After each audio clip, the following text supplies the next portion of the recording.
Radio Cartón, transmitiendo cultura de retaguardia desde el barrio chino de Guanatos.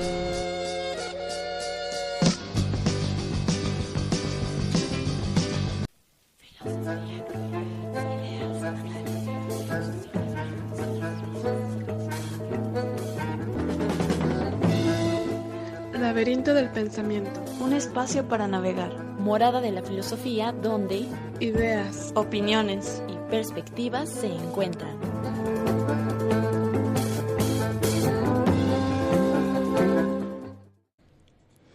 Bienvenidos a este nuevo programa, Laberinto del Pensamiento, un espacio para navegar, en el que pues, es dedicado a la difusión filosófica, cultural y artística aquí en la ciudad de Guadalajara. Y bueno, antes que nada, un agradecimiento a Jacobo Monraz, que nos apoya el día de hoy en los controles, a Editorial Amate y a La Rueda Cartonera por hacer posible este programa. Pues bueno, el día de hoy venimos a hablar sobre qué es la filosofía, un tema bastante complejo en el cual aún hay mucho debate en cuanto a su definición. Y pues bueno, se dice que la filosofía inició en Grecia, esto hablando en Occidente, y precisamente su etimología pues viene del griego, philos, que significa amor, y sophos, o sofía, que significa sabiduría, y esto es pues amor a la sabiduría. Pero hay que entender que el concepto de amor que significa philos no es el mismo concepto de amor que tenemos en la actualidad. Es más bien como una búsqueda constante, un tender a... Sí, es más bien entendido como una tendencia a la filosofía, o sea, tendencia a la sabiduría. Por eso mismo se considera una actividad, pues es un tender a la sabiduría. Nunca se llega como tal a la sabiduría, por eso se considera una actividad, una práctica. Una actividad infinita, sin fin, ¿no? Donde siempre te encuentras en la actitud de buscar ese amor que nunca cesas, en esta actitud de descubrir, siempre saberte que nunca llegas al conocimiento, sino esto es un proceso continuo. Así es, de hecho se dice que la filosofía, una de las principales ¿cómo se podrá decir? ¿Actitudes, podría ser? Sí, o sea, es la búsqueda de la verdad, pero bueno, hay que entender que al ir buscando esta verdad, te vas encontrando con más verdades en ese camino, y es cuando pues todo se va enlazando, ¿no? Y pues la filosofía es un campo bastante amplio, en el cual pues tiene sus ramas, ¿no? Así como las matemáticas, tiene álgebra, aritmética, geometría, etcétera. Bueno, en la filosofía podemos encontrarnos con la metafísica, que es esta rama que se encarga de estudiar lo que, pues está más allá de la física, de nuestra percepción sensible. La ética, que se encarga de como análisis valorativo de qué es el bien, qué es el mal, hasta qué punto estoy haciendo el bien, y este relativismo de lo bueno y malo, ¿no? Por ejemplo, en Occidente se puede considerar buena alguna acción, pero no es así en Medio Oriente, por ejemplo, ¿no? La estética se encarga de analizar, de preguntarse qué es la belleza, qué es lo feo, qué es lo grotesco, y va más encaminada por el área artística. La epistemología, un filósofo bastante importante en esta rama, muy representativo, sería Immanuel Kant, que él se pregunta cuáles son las limitaciones de mi conocimiento, ¿no? Hasta qué punto puedo considerar algo conocimiento y cómo es que puedo conocer. Y también se encuentra la lógica, que en ella están las leyes del razonamiento, y pues la cual es bastante útil porque nos facilita el detectar falacias y demás. Y hay que reconocer que un filósofo, pues, como decíamos, es un aspirante a la sabiduría, o sea, está en constancia, en constante... Y en este camino que tú mencionaste hacia la verdad, o sea, en este transcurrir, algo característico de la actividad filosófica es que te descubres ignorante, ¿no? Entre Claro. que vas cazando la verdad. Bueno, ese fue mi proceso, que llego al punto de decir, bueno, es que la verdad es que no hay verdad, ¿no? O sea, ¿Será? esta actitud presocrática de tratar de encontrar la verdad universal, pues fue de aquel entonces. Ahorita en día, la sabiduría consiste, como decía el maestro Sócrates, en saber que yo solo sé que no sé nada. Sí, es algo muy curioso, ¿no? Porque, bueno, en mi experiencia, por ejemplo, cuando yo entré a la carrera de filosofía, no voy a generalizar, pero muchos maestros decían, pues, ¿ustedes para qué entran aquí, no? Sí, es la búsqueda de la verdad, pero, pues, ¿cuál verdad está buscando? Ajá, No, o sea, no la hay. como si ya no hay, como si fuera algo del pasado. Y, de hecho, ya, bueno, hay personas que consideran que la filosofía es algo antiguo, ¿no? Cuando, pues... Que ya no es útil, Ajá, ¿no? Este exactamente. científico famoso que decía que la filosofía ha muerto, gran físico. Ay, se me fue su nombre. ¿Hawking? Hawking. Sí, Stephen Hawking. sí, que Claro. levanta la bandera de que la filosofía ha muerto, pues que evidentemente pues no. No, de hecho van de la mano, ¿no? De hecho, a Ciencia y partir filosofía. de esta discusión, bueno, recuerdo una de las primeras clases de filosofía en la Universidad de Guadalajara, que un maestro, pues, en una clase nos dijo, miren muchachos, si vienen aquí esperando encontrar respuestas, están a tiempo de salirse. ¿Por qué? Porque aquí no van a encontrar respuesta, no les van a llegar las respuestas así como que... Ya dadas, Sí. terminadas, ¿no? Hechas. Entonces, ahí fue cuando pues se nos develó esta gran información, porque es cierto, Iluminación. sí, muchas veces no se trata de las respuestas. Ay, Ajá. Bueno, Seguimos. muchas veces, Esperemos que nadie haya muerto. bueno, muchas veces no se trata de las respuestas que podamos darle a alguna cuestión, sino de las preguntas que se formulan, ¿no? Porque nos dan mucha materia de investigación. Por ejemplo, otro punto sería, ¿cuál es la diferencia entre lo que se hacía antes, o sea, la mitología, y la filosofía?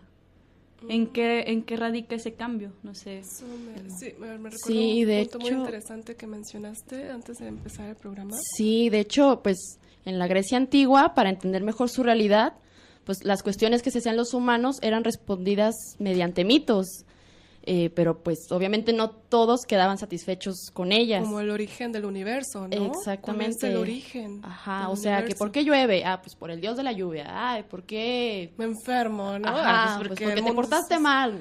O sea, ese dios castigador, ¿no? Sí. Pero bueno, es aquí cuando pasamos de las respuestas mitológicas a respuestas racionales. Y precisamente Tales de Mileto es considerado el primer filósofo por eso. Bueno, según Diógenes Laercio, este filósofo cínico, se considera, les digo, Tales el primer filósofo por eso, porque él no quedaba satisfecho con estas respuestas mitológicas y comenzó a buscar, pues, A través esas del logos. respuestas, ajá, a través del razonamiento, del logos, y pues tratar de responderlas en algo físico, pues en algo perceptible a nuestros sentidos. Que bueno, también ahí hablamos de limitaciones, ¿no? Que tenemos nosotros como humanos en nuestros sentidos. Ujú.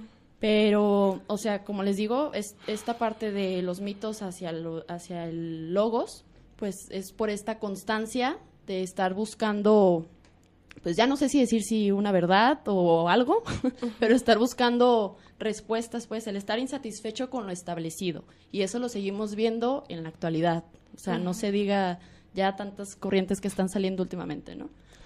Sí, bueno, y este entendimiento de la filosofía como amor a la filosofía, que es su raíz etimológica, proviene de esta época presocrática. En esta época la filosofía se entendía como esa búsqueda, ese amor a la filosofía, pero es hasta Platón, en la época de la Grecia clásica, que ya este entendimiento de la filosofía tiene un cambio. Ya no es la búsqueda de la filosofía, sino la filosofía se entiende como la sabiduría en sí misma. Este entendimiento viene de que Platón distingue entre el conocimiento popular, la opinión corriente, que él dice que sería la doxa, y lo que es la episteme, el conocimiento científico. Entonces, aquí la filosofía sería esta episteme, que ya es conseguir conocimiento a partir de una búsqueda y un método. Y es cuando aquí Platón viene a crear conocimiento a partir del método de la dialéctica, que consiste en el diálogo. Él pues da una afirmación, inmediatamente se niega esta afirmación y se dan en el diálogo todos los ataques a esta afirmación, y es una constante depuración hasta el punto de llegar en el que es satisfecho, en que ya no hay más críticas, ya no hay más ataques. Entonces esto en Platón se consideraba filosofía, ya conocimiento a partir ya de un método. Y este entendimiento de la filosofía pasa a Aristóteles, igual como conocimiento ya metódico, científico, y es aquí cuando ya entra la física, la lógica, la ética. Todo el conocimiento de aquel entonces era considerado filosofía. Fue hasta a principios de la Edad Media que las reflexiones en torno a Dios se especializaron tanto que se creó la religión. Y este conocimiento se desgaja del tronco común de la filosofía, que este cliché famoso que dice que la filosofía es la madre de todas las ciencias. Pues sí, aquí adquiere sentido porque anteriormente, con Platón y en Aristóteles, todo conocimiento era considerado filosofía.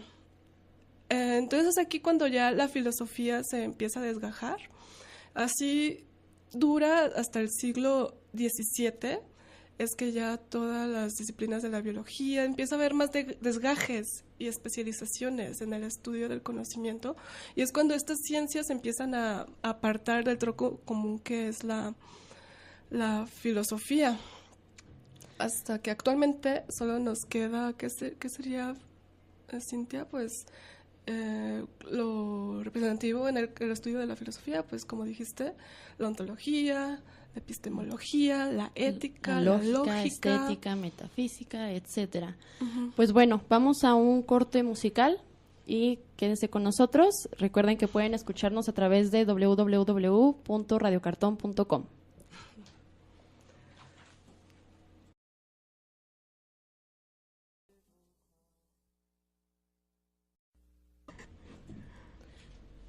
Bueno, ya estamos de regreso aquí en el laberinto del pensamiento, un espacio para navegar.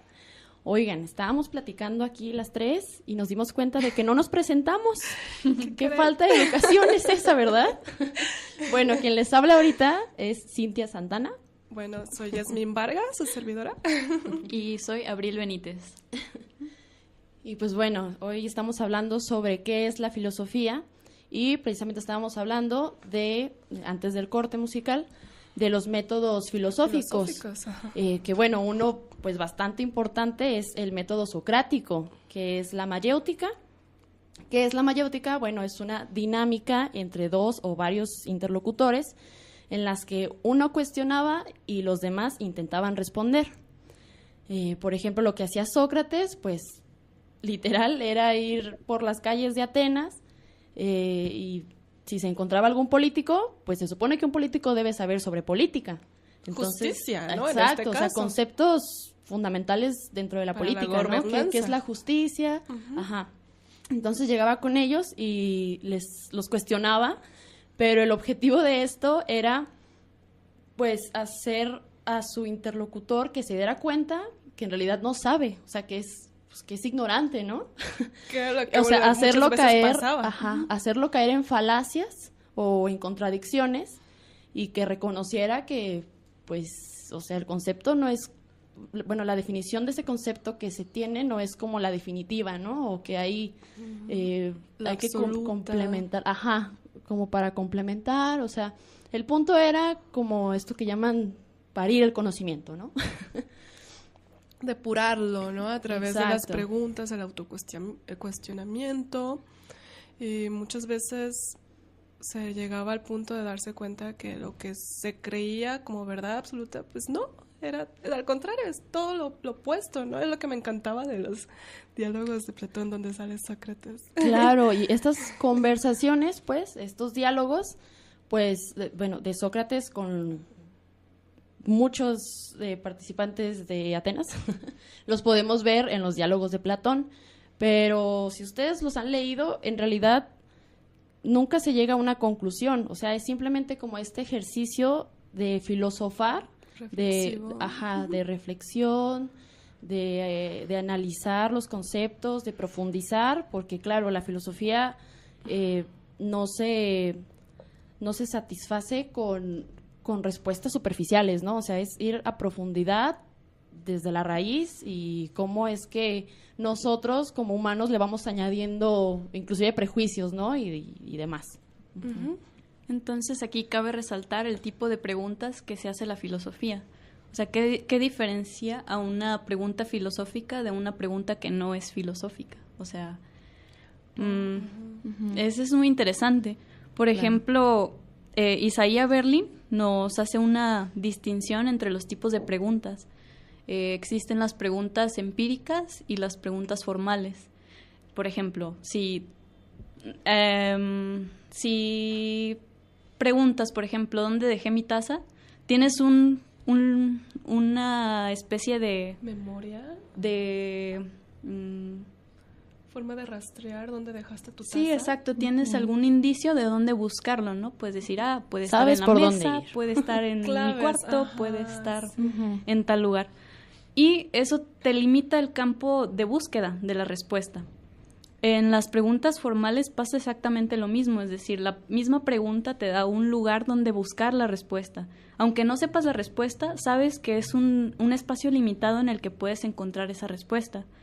En cambio, las preguntas filosóficas, bueno, si preguntamos aquí ahorita mismo a todos ustedes que nos están escuchando, ¿qué es el bien? Pues cada quien va a tener una respuesta muy subjetiva, ¿no? completamente distinta.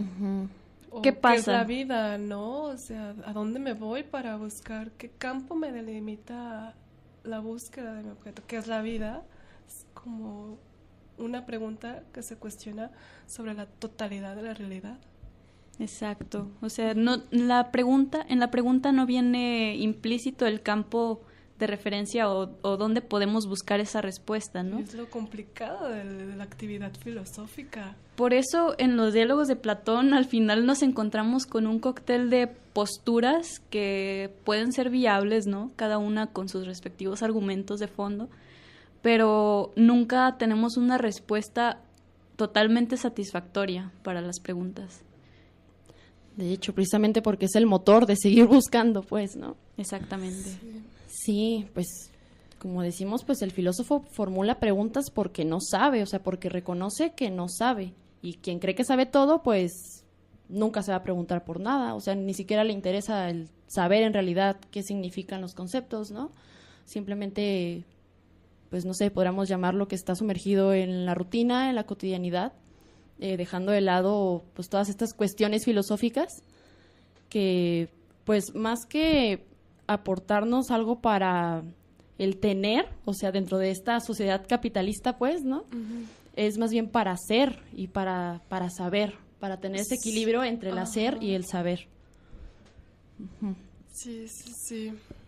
Y pues bueno, en este desgaje de la especialización de las ciencias se llega al problema de que muchos creen que las ciencias ya no necesitan de la filosofía.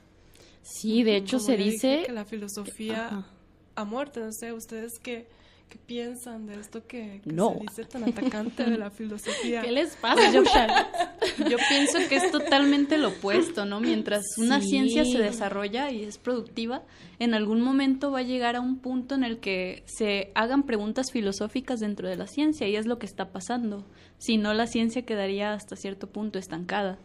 Claro. Aisladas, ¿no? Y viene, bueno, hay una crítica muy famosa que se les hizo a las ciencias por esta especialización, que por seguir tanto estos cortes, estos límites que son propuestos por el humano en sí, porque si tú miras a la realidad es en general, está compuesta de muchos campos que todos se conectan, entonces lo que viene la ciencia es hacer un recorte en la realidad y así especializarse nada más en ese cuadrito que hicieron de recorte en la realidad y estudiarlo, y vienen al punto en que se especializan tanto que este recorte lo consideran como real, y es cuando se llega al punto en el que, oye, pues que ya no estás estudiando la realidad, estás estudiando algo que el cerebro mismo creó, ¿no?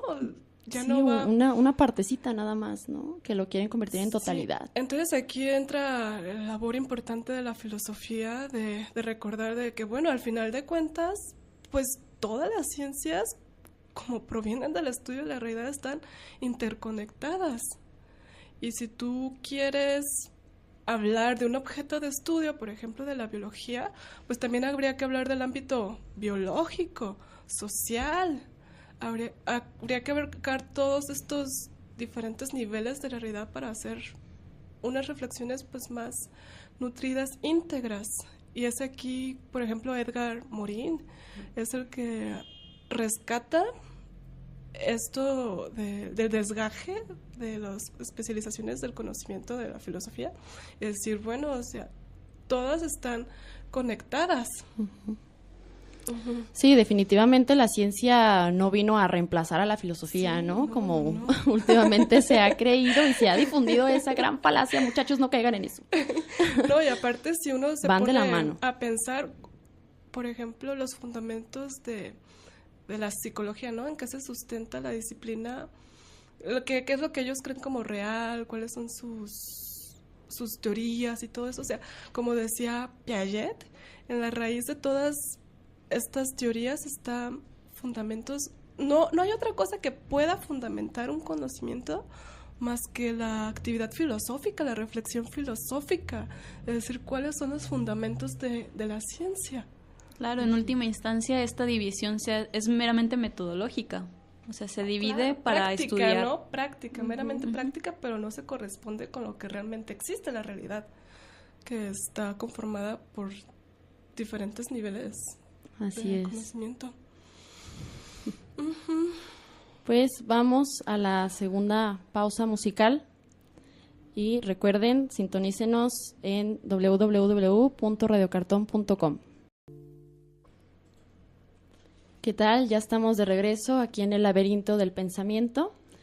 Y pues bueno, seguimos con el tema, con el complejo tema de qué es la filosofía. Y, por ejemplo, Platón decía que el principio de la filosofía es la admiración, ya que el admirar hace ser consciente de que hay cosas que uno no sabe. La filosofía no se admira en tanto que es algo útil, sino simplemente en tanto que es, en tanto que existe y está ahí. Por ejemplo, esta admiración podemos verla fácilmente en los niños, ¿no? Sí. Ellos que tienen esta capacidad tan... De asombrarse Ajá, ante las capacidad de cosas, asombro, de preguntar y cuestionar. preguntar, pero ¿por qué sucede esto? ¿Por qué sucede lo Ajá, aquello? ¿por qué soy así? ¿Por qué me llamo así? ¿Por qué el cielo es azul? ¿Por qué el mar es así? Y bla, bla, bla, bla. ¿Por qué tengo que hacer esto, mamá? Ajá. ¿Por qué me porto mal y por qué me porto bien, no? Y son los más críticos de todos, ¿no? Le das una respuesta. exacto. Quiero saber más, pero ¿por qué? ¿Y por qué? Ujú. Esa es como una actitud que descubriría muy bien en qué consiste la actividad filosófica. actitud Son ¿no? una filosófica. encarnación de Sócrates, en realidad. Chiquito. Bien enfadoso. Ay, sí. Digo, no te creas, Sócrates, I love you. Pero, sí, o sea, es esta capacidad de asombro, ¿no? De admiración, de contemplación, el poco a poco ir razonando estas respuestas que generalmente nuestros padres nos dan. Oye, ¿por qué fulanito es así? Ay, es que su papá... Ay, y el niño dice, ¿será cierto? ¿Y por qué mis papás no son así? O no sé, ¿no? Es como Sí. ir indagando en búsqueda pues de una respuesta que sea satisfactoria en realidad. ¿Y cuál es el motor? Pues esa curiosidad, ¿no? Que pues Sí. honestamente al ir creciendo vamos perdiendo, no sé, por prejuicios o por ¿Quién sabe? ideas, quién sabe. Oye, qué raro, ¿eh? ¿Qué será Deberíamos ese hacer- fenómeno? Vamos a ser niños por siempre. Deberíamos hacer esta actividad cartesiana, ¿no? De quitarnos Ir todo lo depurando. aprendido, de hacer Sí. esta epogé, la suspensión del juicio y intentar partir de algún punto fijo, ¿no? De algo que te dé certeza. Pues el cuestionarte cuál es mi sentido de vida, por qué vivo, por qué hago esto, por qué estoy Exacto. trabajando para una transnacional que me explota. ¿Y por qué lo disfruto? Sí, porque quiero comer, ¿no? Pues si lo disfruta. Pues buena suerte. Sí. Bueno, también traje por aquí algunas definiciones.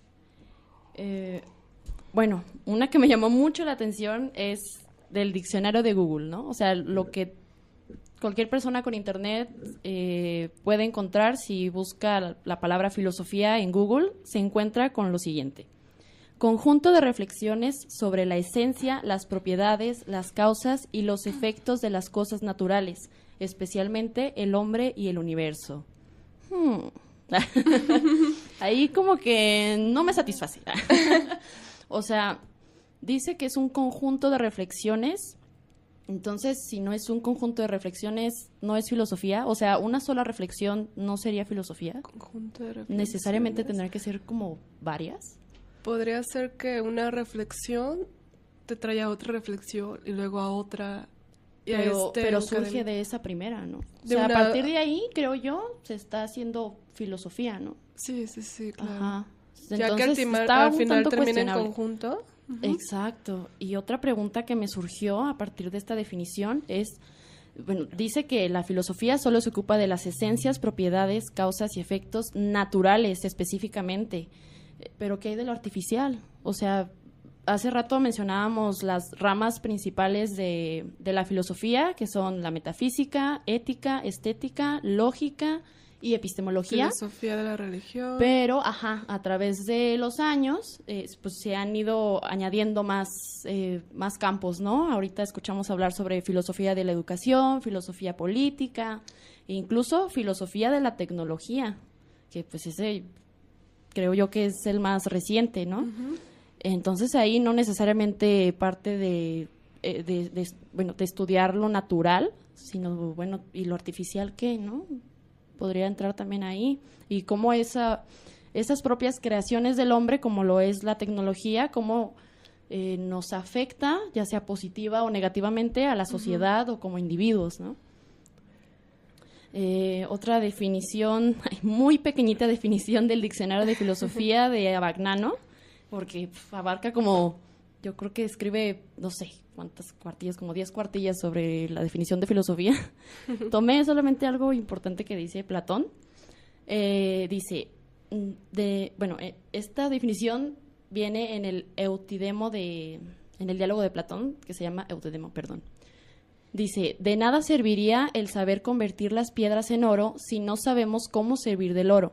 O de nada serviría ser inmortales si no supiéramos cómo servirnos de la inmortalidad, por lo que es necesaria la relación entre el hacer y el saber. O sea, lo que comentábamos hace rato, ¿no? Tener este equilibrio de no dejarnos ir solamente por un camino, ¿no? O sea, hay que tener un equilibrio entre el hacer y el saber Sí. para... Sí, sí, Bueno, sí. eso es parte de la sabiduría, ¿no? O sea, Esta alusión de hacer una filosofía práctica, una que no nomás quede en reflexiones conceptuales o teóricas, sino también Ajá. traer la filosofía a pensar los problemas del mundo. ¿De qué forma? Y aquí viene la pregunta que es muy, muy interesante. ¿De qué forma la filosofía puede aportar a la sociedad? ¿Cuál es la Así actividad es. del filósofo en una sociedad? Que a veces En la ese actualidad. punto no no queda muy, muy claro, y desgraciadamente yo creo que eso ha promovido a que se llegue a tener un desprecio por la filosofía, que pues en mi opinión pues eso está muy, muy mal, y realmente la filosofía tiene muchísima importancia y mucho que aportar a la sociedad. Por ejemplo, en los problemas que enfrenta una sociedad que ni siquiera lo comprende, y si no lo comprendes, pues no puedes crear un tratamiento para disminuirlo. Hay una labor de un filósofo mexicano que se llama Jesús Cepeda, y me gusta mucho la forma en la que él trae la filosofía a pensar los problemas del mundo, a participar en la sociedad, a colaborar, a aportar algo. Y pues bueno, a él se le adjudicó la tarea en definir qué es la discriminación. Años atrás, en el que se empezó todo este tema, se reconoció el problema, y él como filósofo se dio a la tarea a través de un trabajo conceptual y analítico. Él define qué es la discriminación, sus causas y sus consecuencias. Y a partir de entender el fenómeno, ya las instituciones públicas pueden auxiliarse de este conocimiento para crear políticas públicas para solucionar este problema. Entonces, este es un ejemplo claro de qué forma la filosofía puede aportar a la sociedad, y que es muy, muy, muy indispensable. Ahora, si volteamos a nuestro alrededor y vemos demasiados problemas, eso puede ser un signo de que hace falta que los filósofos vengan y que nos definan y nos digan de qué se tratan esos problemas, y que nos tracen las vías para poderlos solucionar. O sea, ahí los filósofos tienen demasiada chamba. Bastante. Sí. Sí, bueno, por ejemplo, otra definición que encontré por ahí en el libro de ¿Qué es la filosofía?, de Gilles Deleuze y Guattari, es, bueno, muy a grandes rasgos, definen la filosofía como la actividad que crea los conceptos, que me parece un poco limitado. O sea, sí entraría como en la definición, pero me parece un poco limitada. Y bueno, pensando en esta definición, se me ocurre Adela Cortina, ¿no? Esta filósofa pues contemporánea, aún sigue viva, es española. Que también viene a pensar este fenómeno de la discriminación. Así es, pero ella profundiza y encuentra no tanto como discriminación hacia las razas, hacia hombres y mujeres, sino hacia el pobre, hacia el que no me puede aportar a mí nada. O bueno, al menos eso consideramos, ¿no? Pero ella se da cuenta de que no hay en realidad una palabra, un concepto para referirse a ese fenómeno. Y ella lo que propone es, pues, un concepto que se llama aporofobia. Y además de crear ese concepto, bueno, lo define. Sí, esta Adela Cortina es otro ejemplo importantísimo en cómo la importancia de la labor filosófica, porque se venía trayendo el discurso de entender la discriminación, entender la causa de la discriminación como en prejuicios, estigmas, está la misoginia, la xenofobia. Entonces, anterior a Cortina ya se tenía como un entendimiento común en qué consiste la discriminación, y su propuesta es muy innovadora porque ella entiende el problema ya desde un ángulo diferente.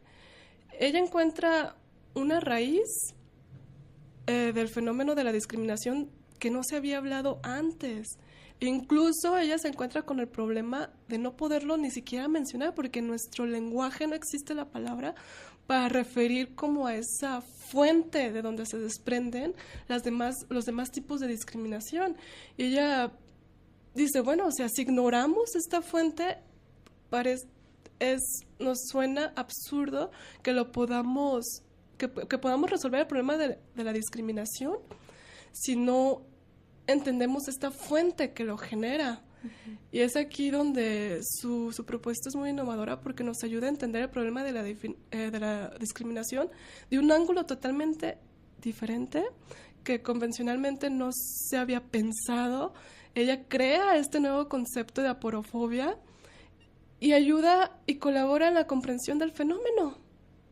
El fenómeno ya es muy interesante. Ella termina rastreando, pues se venía entendiendo que la discriminación viene de estigmas y prejuicios, que la causa está en el imaginario social, en las representaciones, y pues ella viene y dice, bueno, o sea, estas representaciones, este imaginario social es un producto de la estructura de nuestra biología.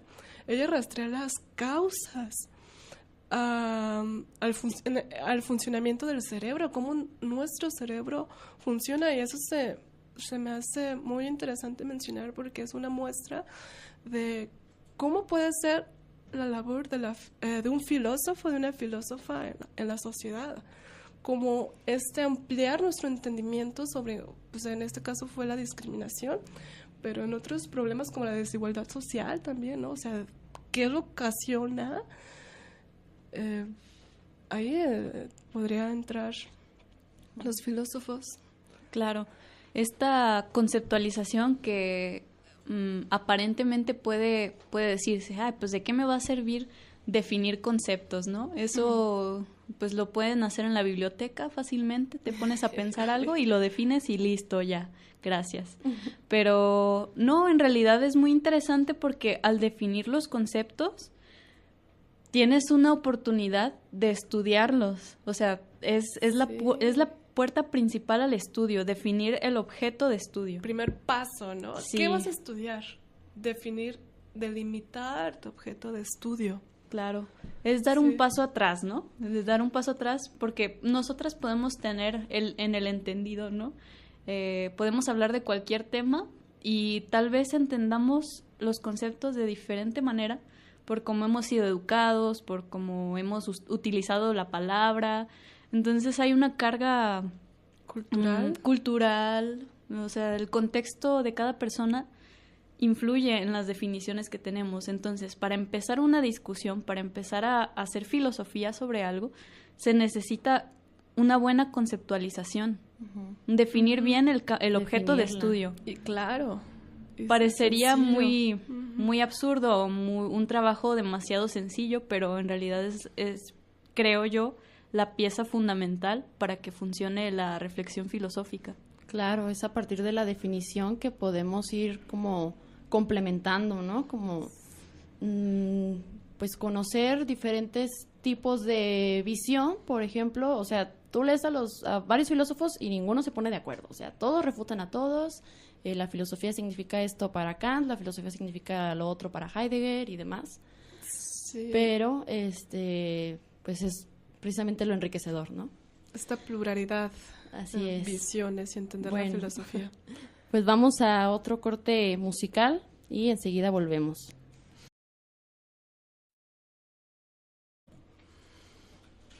Seguimos aquí en El laberinto del pensamiento, donde estamos hablando sobre qué es la filosofía. Y pues, un aviso rapidito. Intentamos transmitir mediante Facebook, como habíamos publicado, pero tuvimos algunos problemas técnicos. No sabemos qué sucedió, pero no nos dejaba transmitir. Sí, y pues bueno, hasta ahorita hemos tratado de describirles en qué consiste la actividad filosófica, de las características, ejemplos, pero toda esa exposición que les hemos dado, está el peligro de que quede solamente en palabras, porque lo que realmente va a otorgar de significado a esas palabras es cuando ustedes tengan la experiencia de la filosofía. Es como el ejemplo que da Bergson, por ejemplo, para estudiar París. Tú puedes estudiar las calles, los monumentos, especializarte en este estudio teórico y pues puedes crear una representación de lo que es París, una representación intelectual. Pero esto nunca se va a comparar con que tú viajes a París, camines en sus calles, vivas lo que es París. Entonces, pues, ustedes quieren saber qué es la filosofía, pues yo les invito y la mejor manera de saberlo es que ustedes empiecen con la filosofía, que se sumerjan en este mundo de preguntas, curiosidades. Y bueno, yo por mi parte si quieren emprender este nuevo viaje, yo les recomiendo Lecciones preliminares de filosofía de Manuel García Morente. Es muy claro, divertido, da muchísimos ejemplos de la vida cotidiana. Yo la verdad les recomendaría este libro para que aquellos que se quieren sumergirse en el universo de la filosofía por primera vez, no sé si ustedes tengan otro libro que recomendar. Sí, pues algo como muy, muy básico para introducirse en la filosofía. Yo digo que El mundo de Sofía está bien. Ay, O sea, es una novela en donde muy famosa, brevemente te explica un poco de cada filósofo y pues toda la historia está alrededor de esta niña llamada Sofía, ¿no? Y que empieza a tener estas cuestiones de quién soy y ¿a poco mi nombre define quién soy yo en realidad, ¿no? Entonces comienza este viaje, es un libro que yo recomiendo bastante y pues también, sin lugar a dudas, los diálogos de Platón, ¿no? O sea, a pesar de que no se llegue como a una conclusión, bueno, tú puedes ser testigo de este ejercicio filosófico y es interesante, ¿no? Ver cómo Platón, por medio de su personaje Sócrates, detecta falacias y contradicciones, o sea, inclusive te puede ayudar. Ajá, aparte de que es divertido, la verdad, y que siempre están de acuerdo todos los interlocutores con Sócrates, ¿no? En efecto, sí, claro.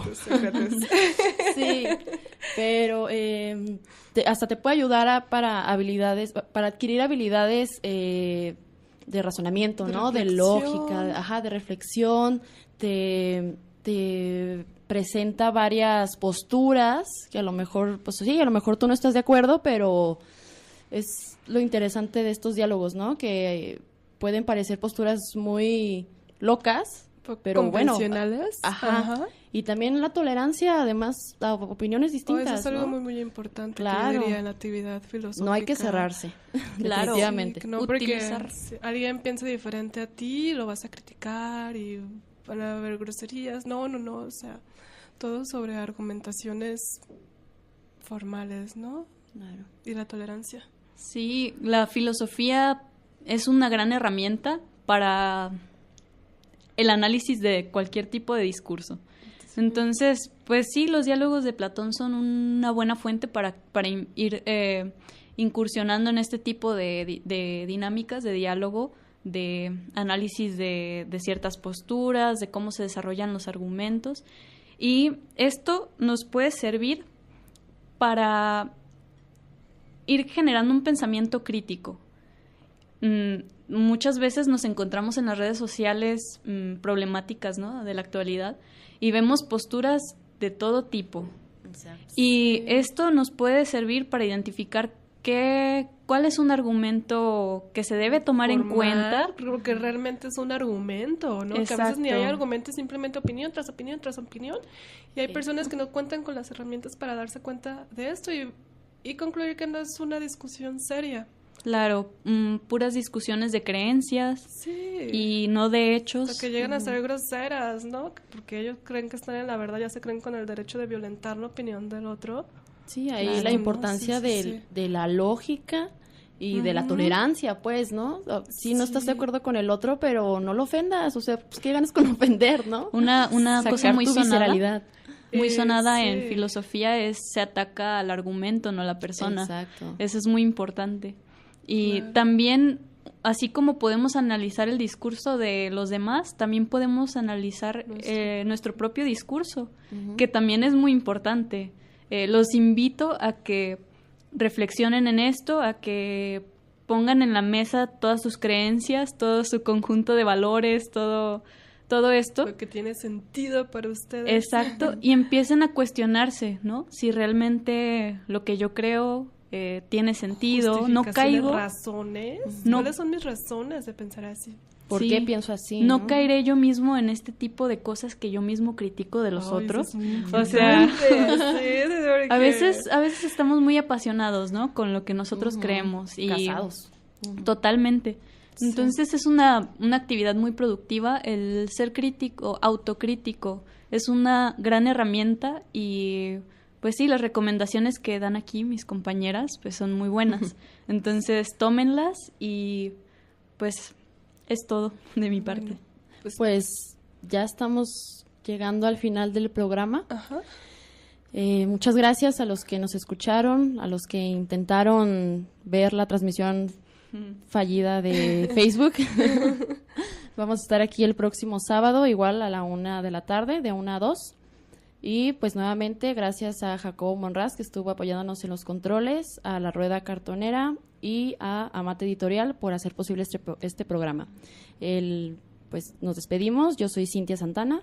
Yo soy Yasmín Vargas. Yo soy Abril Benítez. Y hasta el próximo sábado. Bye.